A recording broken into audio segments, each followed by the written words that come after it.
All right, guys, we're here at Harbor Freight. But we're going to walk through some of these squares first. Combination squares, framing squares, all that kind of stuff. If you need one, I mean, this is probably what I'd get for a framing square. You see how cheap these are. For $3. If you just need one to like measure your pictures and stuff, I mean, don't let the prices stop you. If you're using a tape measure every day for like welding or framing, something like that, I like Milwaukee wide blades. I don't know if they have one comparable here. I'll check. Kind of like this.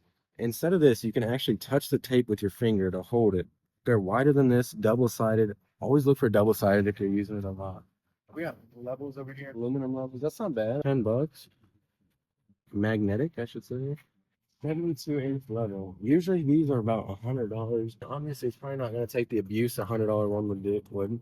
But I mean, any size, $10 for a 24-inch one. You're really getting a great deal with these. I didn't know theirs was so cheap.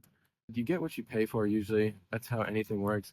Or if you only need it a few times, if you're remodeling your house and you'll never use it again after that, there's no point in spending $100 on one if this one gets the job done for a quarter of that.